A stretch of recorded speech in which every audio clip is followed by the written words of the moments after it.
Good morning mga langga, samahan niyo kami sa panibagong araw. Pagkagising namin sa umaga, sa kusina ang diretsyo namin. Kailangan nga po muna namin mag-init ng tubig bago makahigop ng mainit na kape. Hindi ganun kaganda yung quality ng thermos namin, kaya pagdating sa umaga, malamig na. Sa isang araw yata mga langga, mga 2 to 3 beses kami mag-init ng tubig. And then yun, magtimpla lang ako ng kape ni Boss E at gatas ng mga bata. Napakaganda talaga ng view namin dito tuwing umaga. Habang wala pang ulan, talagang ma-enjoy natin yan dyan kasi kung dumating na yung panahon na super nagpa-fog na, naku, wala na tayong makikita dyan. Nagluto na rin po kami ng ulam para sa agahan. Ayan, Mickey at saka tuyo. Pagkatapos ay nanguha na rin ako ng panggatong or haling kung sa Bisaya pa. Maganda kasi igatong to sa kahoy mga langga, itong mga laya ng dahon ng niyog. Kapag may mga nahuhulog na ganito, talagang hindi yan masasayang kasi kinukuha ko yan. Kinakarga ko yan papunta dun sa likod ng kusina. And yung palwa nito, napakaganda din igatong, mabilis umapoy. Nakakatuwa pag maraming palwa ang nahuhulog kasi syempre libre kahoy. Nung bandang hapon nga, napagpasyahan ko na magluto ng maha para sa aming merienda. Mainit ang panahon sa araw na to mga langga.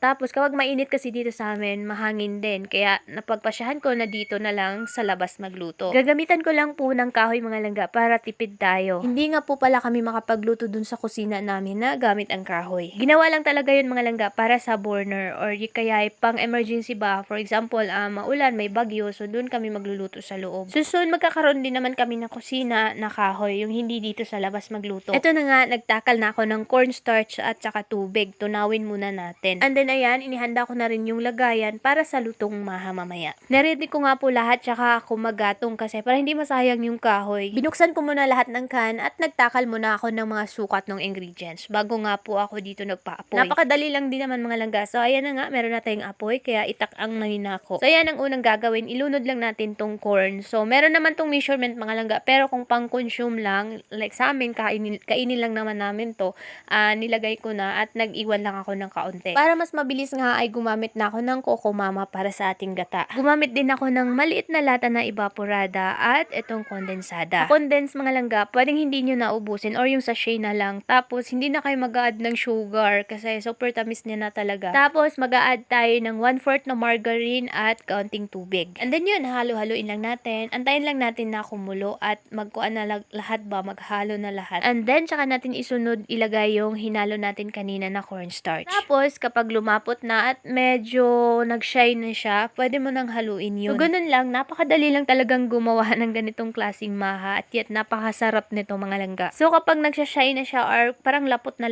talaga, pwede na nating i-transfer doon sa ating mga lagayan. Tapos bilisan yung mag-set up kasi ang bilis niyang murag mugahe. So ito na nga yung aking finished product mga langga. Sinet up ko na yan habang mainit pa talaga. Yung sobrang corn kanina ay nilagay natin as toppings. Kulang nga to ng cheese mga langga, pero okay lang. Mas masarap pa sana talaga to kung meron tayong kinudkod na cheese, pero wala. Kaya ayan na lang, masarap naman na. So ayan, ini-slice ko na. Solve na yung merienda namin for today's video. Meron din po pala kaming natira dito ng mga hinog na saging and hindi namin alam kung anong gagawin kasi hindi naman ganun kadami. Kaya gisugba na lang namin mga langga or inihaw na saging. Dito sa Bisaya, ang tawag sa amin dito ay ginanggang na saging. Na yung bang sinugba na saging, tas lagyan ng margarine, tapos ikuan sa kalamay or sa sugar. Sakto kasi meron pa pala kaming natirang kaunting kahoy na may apoy dito. Kaya yan, iligid-ligid na lang natin yan mga langga. Ayan na nga, pagod na ang uban pero pwede na. Natapos na rin naming isugba, so ako nang ipahilo na para makakain na yung mga bulilit. So meron kami ditong star margarine, no, nilagyan ko na yan with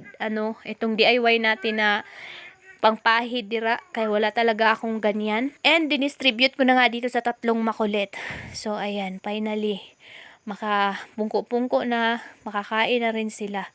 So magbisaya na lang ko mga langga, gikapoy na ko si Tagalog. So ayun, habang kumakain nga sila, meron palang nagpapalipad dito ng parakyot. Ayan So dumaan pala to sa harapan ng bahay mga langga, hindi namin napansin, nandun na sa malayo.